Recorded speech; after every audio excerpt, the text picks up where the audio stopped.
Hey everybody, we're excited today to share another therapist success story. I have the amazing Josie here who came in to share her story. Thanks for being here today. Welcome. Do you want to introduce your name, Okay. where you're located, what your specialty is, and then your website address? Okay. So my name is Josie Bowling, and I am in Salt Lake City, Utah.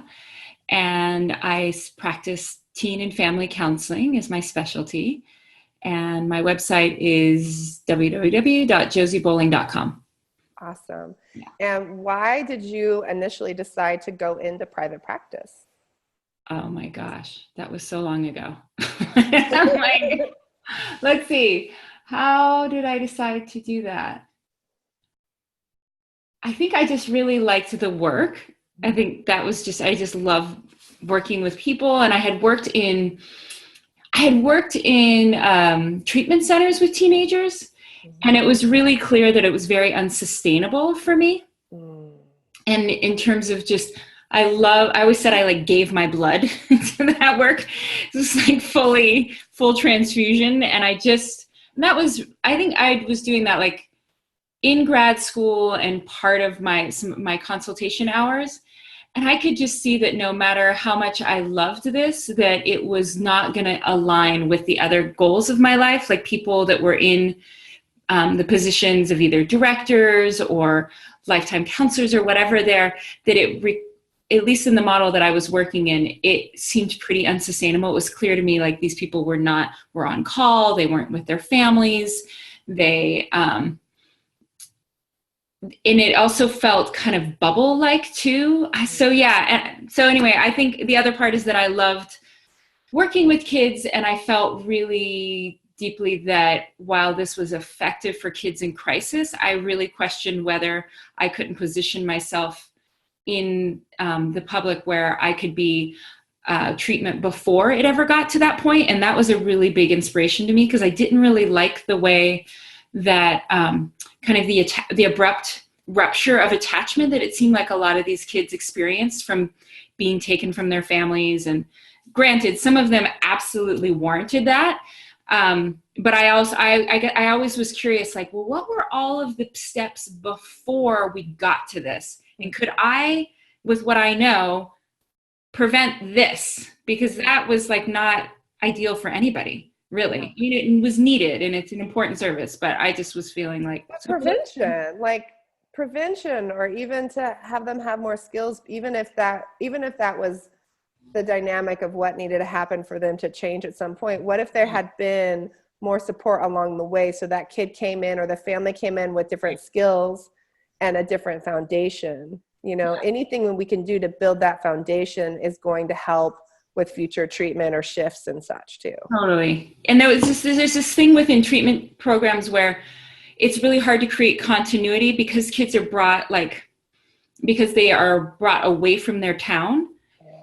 Then the continuity of care once they return home, you see a lot of attrition because there's not really a good establishment of a relationship with a family therapist to kind of help the gains and help the whole system really make the shifts in the environment. So that's what got me pretty psyched. Those two things, my own life sustainability and the work. Yeah. Oh yeah. Yeah. Do you want to share when and why you decided to enroll in boot camp?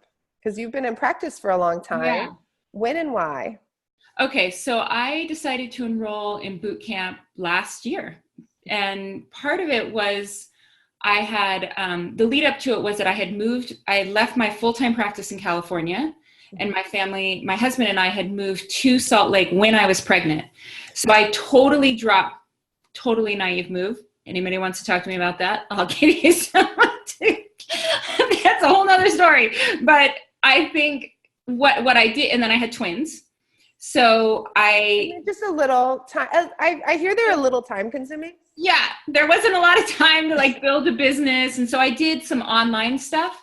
And then when it was time that I started to see like, oh, I have space and time and I can start building my business back, I started trying to just use the skills that I had. But what I really lacked was the same amount of time to network, because I had 2 kids and a house to run and things like that. And there was no way that I was going to like rebuild relationships that I had in the community before, where I'd gone to grad school, I had mentors, I had done trainings, I had done workshops, I knew people in all different, such a deep web of community that was feeding my practice.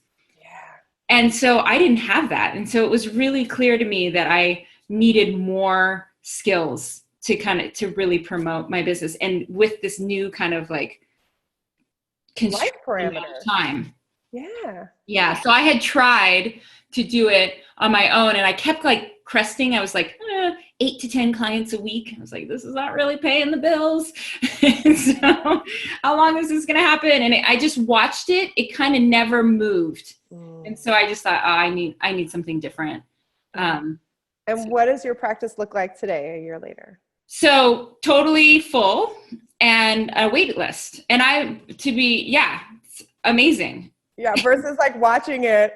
Like, I mean, I could not move the dial. I was not moving it. It was not happening. And it didn't matter like how many lunches I went or